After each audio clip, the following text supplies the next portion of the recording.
Thanks, Joe. And we're with Coach Golden. And Coach, glad to see you. Glad to see that we have this opportunity to be together and discuss the 2013 and 14 season.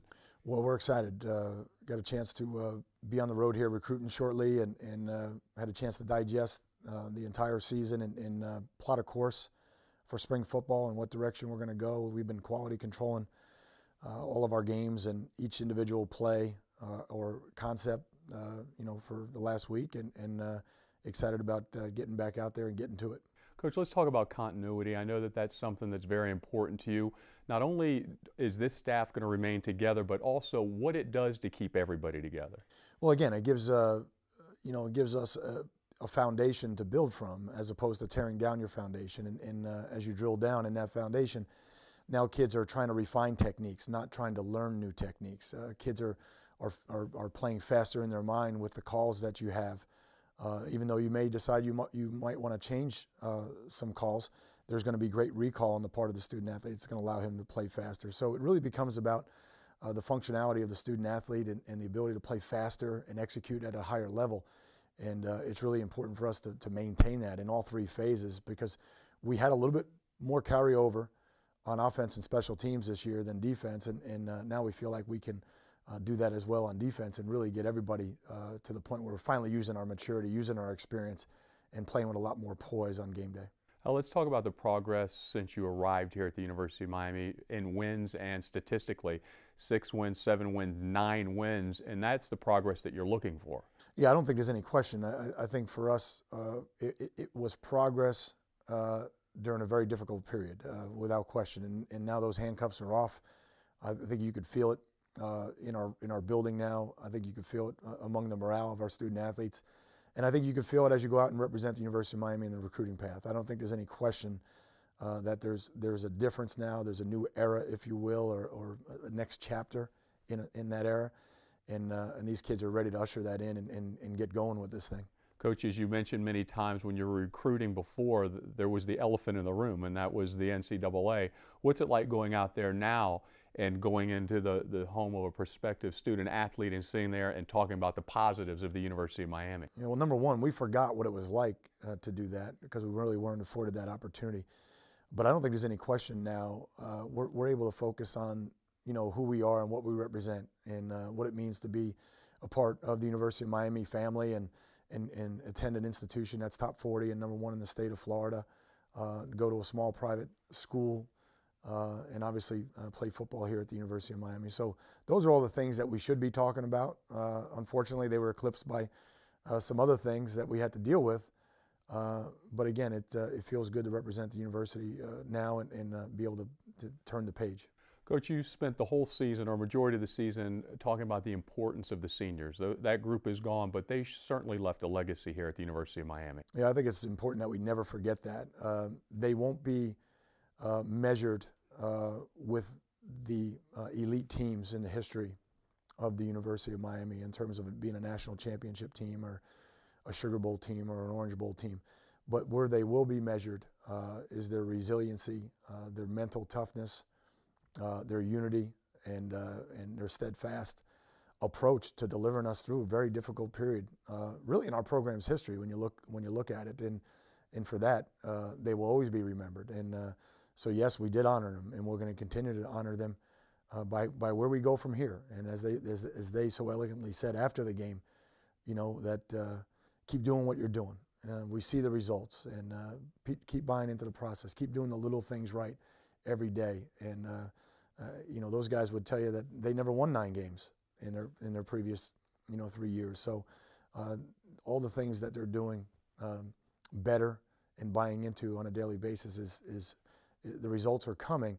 And now what the next group needs to do is really take what those seniors have done for the University of Miami and our program, and don't be afraid to take that next step. Coach, as far as the bowl game goes, I don't think many people realize that there were only a handful of players that ever had the bowl experience before. Let's talk about that, but also the importance that all those practices added to this team. Yeah, number one, we had 8 guys that had been in a bowl game before, and we had 86 that had never seen it. So we had 8 that played and 86 that had never been to a bowl game. So number one, we're going to learn a lot from the experience, how to make good decisions, how to manage your time, how to stay focused, how to make sure that you never lose sight of what you're there for. all of those things. But what we did see in the game was a reflection of the bowl preparation in that it allowed Jamal Carter to play more, allowed Artie Burns to play more, it allowed Jermaine Grace to play more, and Quan Muhammad to play more. A lot of our freshmen who didn't play maybe as much had an opportunity to grow up during that period of time. So I think we learned a lot about our program and about our team. I think we have an idea what it's going to take now the next time we're in that position.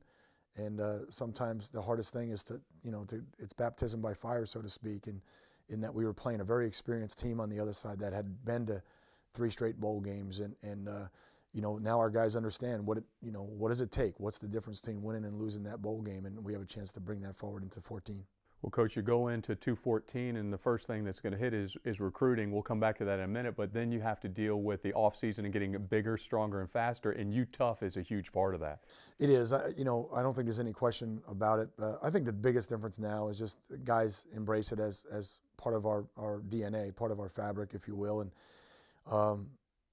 it's really just about making a commitment for those 90 minutes or 2 hours every time you're in the weight room or in a conditioning, making that commitment to each other and holding each other accountable and doing all the little things right.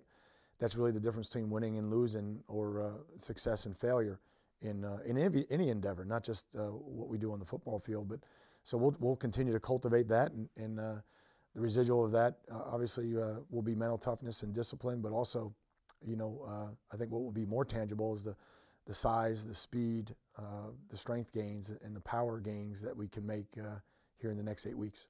Offensively, you're losing Stephen Morris. Ryan Williams got some playing time, has been around the program since you got here. Tell us what to expect out of the quarterback position and competition. Yeah, number one with Ryan, poise, maturity. He's really he's not a guy who gets hypersensitive or overreacts to anything. He makes good decisions. The way Ryan can read things in the manner at which he can conduct the offense, I really could see him being a 68, 70% completion guy. I really believe that, and that will be huge for us because he makes good decisions. He's got good vision with his length, and he's really worked on his arm strength and his mechanics. So obviously Ryan finished the season as number 2, so he's going to get the first crack at it. But Kevin and Gray and then 2 young people that we're bringing in will also have something to say about that as well. And a lot of that will be determined here in the off-season program in terms of where they start going into the spring. To be determined, of course, is Duke Johnson's health. If we talk about the running back position, we may not know that until next season kicks off. Well, I think number one, I think it's safe to say that he'll be full speed, late spring. So I don't think it's going to be a situation where that will be in jeopardy as we go into the 2014 season. It's just a function of when will he be back. So I've challenged him right now to find a silver lining in his injury and take this time to put on weight gain and develop his body, so he can hold up both in his size and his strength and durability over the long haul of the season, and just trust that when we get you moving and running, that the conditioning and those things will come. On the offensive line, you're losing a couple players that played a lot of ball games for you, so there'll be some open competition as well. Well, there will be, and we're excited about the guys that we have coming back, in terms of Shane McDermott and John Feliciano and Malcolm Bunch, 3 upperclassmen that really try to do things right, good leaders there.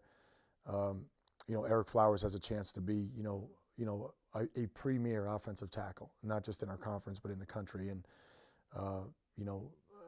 we're excited about Taylor Gabois, his development. Alex Gall really came on strong last year. Danny Isidore, Hunter Wells, Hunter Knighton, who was injured last year. All those guys, in addition to the young people that are coming in, have a chance to really solidify that unit and make us really cohesive and strong. Coley and Dorsett are going to give you 2 of the most explosive receivers in the country.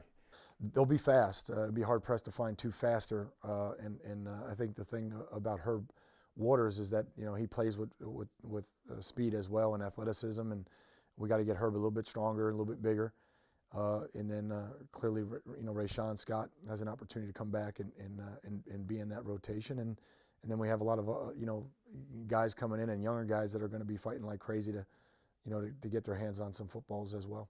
tight end position, you lose Asante Cleveland, but Clive comes back, and you had some other players that had some catches. Yeah, I think that tandem of Clive and Bo, they have a chance to be really good, and Stan Dobart brings a physical presence on the line of scrimmage at 265 and nifty enough to get down the field and get open. And Jake O'Donnell, and of course we have one young man coming in as well. So we should continue to improve at that position, and I'm excited to see those guys all take the field in the spring. Coach, let's go to the defensive side of the football. And statistically, if you look at numbers, there was a lot of improvement in categories as far as takeaways and sacks from last year to this previous season. Well, there was, and those are, the X plays, the playmaker plays, and we needed that, and we improved dramatically in our takeaways, our interceptions, our fumbles, our sacks, in our touchdowns. I think we had 5 defensive touchdowns. And yet at the same time, we were able to take our defensive penalties and reduce it from 31, I think, or 32 to 10, and then the same thing with our mental errors. We reduced our mental errors. So there's a lot of growth there, a lot of maturity, and we have a lot of experience coming back. We have a lot of guys that have played a lot of football for us, namely Denzel and Olsen Pierre and Anthony Chickalo, Ladarius Gunner, and Tracy and Dion and Jank and all those, Thurston Armbrister, all those guys who have played a lot of plays have an opportunity to come back. Plus we added some young guys, and plus we have an excellent group coming in. Coach, let's go national for a second on defense.